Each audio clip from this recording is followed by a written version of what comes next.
থেকে চাই জাতীয় পার্টির রাজনীতি নিষিদ্ধ চায় না, আওয়ামী লীগের রাজনীতি নিষিদ্ধ চায় না, তাদের বিচার চাই, নিষিদ্ধ চায় না। ফ্যাসিস্ট হাসিনার দোসররা সেনাবাহিনীর মধ্যে আছে, ফ্যাসিস্ট হাসিনার দোসররা পুলিশ বাহিনীর মধ্যে আছে, ফ্যাসিস্ট হাসিনার দোসররা রাজনৈতিক দলের মধ্যে আছে। পরিষ্কার দাবি জানাই, আজকের সবাই আমরা একটা কাগজে স্বাক্ষর করব। এই স্বাক্ষরিত কাগজ আমরা সুপ্রিম কোর্টে দেব, প্রধান উপদেষ্টার কাছে দেব, দেখি উনি কি করে। এই জন্যে আমরা এই স্বাক্ষর করব। হাসিনা, আওয়ামী লীগ, জাতীয় পার্টি এবং 14 দলের মতো আর কোনো ফ্যাসিস্ট গোষ্ঠীর সৃষ্টি বাংলাদেশে না হয়, এই জন্য আমরা সবাই অতন্দ্র প্রহরী ভূমিকা পালন করব। আমরা যদি একটা কাগজে স্বাক্ষর করি যে আমরা আওয়ামী লীগ, ফ্যাসিস্ট আওয়ামী লীগ, এদেশে একটা আজাব আর গজবের নাম আওয়ামী লীগ, একটা ধ্বংসের নাম আওয়ামী লীগ, এই আওয়ামী লীগ এবং তার দোসর জাতীয় পার্টি এবং 14 দলের আমরা রাজনীতি নিষিদ্ধ চাই, একটা কাগজে আমরা সবাই সিগনেচার করব। যদি সিগনেচার না করি, মুখে এক কথা, অন্তরে আর এক কথা। 5ই আগস্টের পরে আমরা আশা করেছিলাম এই দেশ থেকে ভারতীয় আধিপত্যবাদের ষড়যন্ত্র বন্ধ হবে, ফ্যাসিস্টদের দোসরদের তৎপর অবতৎপর বন্ধ হবে। কিন্তু আমরা কি দেখতে পাই? আমরা দেখতে পাই একটা মর্মান্তিক ব্যবস্থা দেখতে পাই মর্মান্তিক একটি অবস্থা আমরা দেখতে পেয়েছি।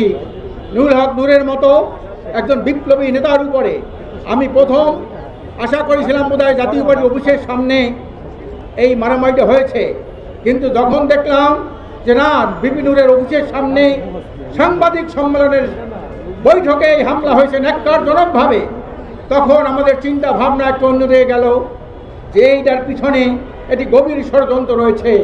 এই ষড়যন্ত্রের হোতাকারাও ফ্যাসিস্ট হাসিনার দোসররা এখনো কিন্তু এদেশে আছে, ফ্যাসিস্ট হাসিনার দোসররা রাজনৈতিক দলের মধ্যে আছে, ফ্যাসিস্ট হাসিনার দোসররা সেনাবাহিনীর মধ্যে আছে, ফ্যাসিস্ট হাসিনার দোসররা পুলিশ বাহিনীর মধ্যে আছে।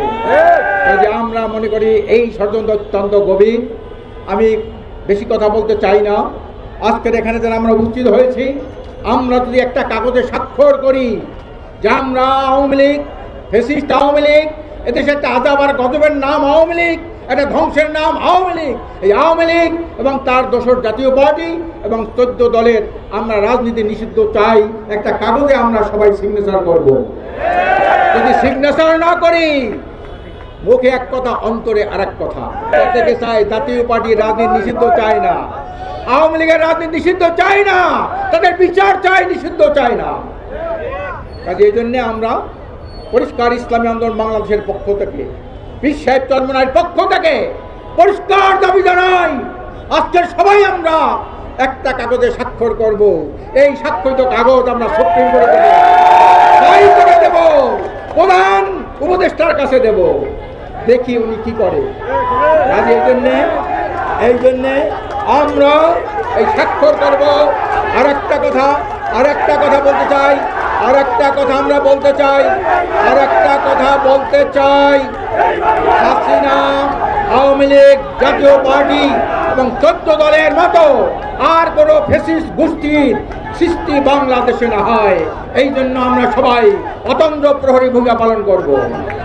এই কাজ যদি করতে পারি, আজকের আমি গণ অধিকার পরিষদের পক্ষ থেকে, বাংলাদেশ ইসলামী আন্দোলনের পক্ষ থেকে গণ অধিকারকে ধন্যবাদ জানাই। বিপি নূরের সুস্বাস্থ্য কামনা করি। তার মতো একজন বিপ্লবী, আজকের হাজারো নুরুর থেকে, এক নুরু থেকে হাজারো নুরু জন্ম হবে, এই দেশের ফ্যাসিবাদের কবর চিরতরে রচিত হবে। সংগ্রামের আসুন, আমরা আওয়ামী ফ্যাসিস্টদের পতন হয়েছে, কিন্তু ফ্যাসিবাদের কিন্তু পতন হয় নাই। এই ফ্যাসিবাদ আর কোনোদিন বাংলাদেশে আসতে না পারে, আওয়ামী ফ্যাসিবাদ আর আসতে না পারে। ভারতীয় আধিপত্যবাদ এবং মার্কিন সাম্রাজ্যবাদের দালালরা এদেশের রাজনীতি করতে না পারে, এই জন্য অতন্দ্র প্রহরী ভূমিকা পালন করার আহ্বান। রাসূলুল কারীম আম্মাবাদ, আউযু বিল্লাহি মিনাশ শাইতানির রাজীম, বিসমিল্লাহির রহমানির রহিম। গণ অধিকার পরিষদ কর্তৃক আয়োজিত আজকের এই সংহতি সমাবেশের সংগ্রামী সভাপতি, উপস্থিত জাতীয় নেতৃবৃন্দ, বিপ্লবে উদ্দীপ্ত সংগ্রামী ভাইরা আমার জানিয়ে আমি আমার বক্তব্য শেষ করছি। বাংলাদেশ জিন্দাবাদ।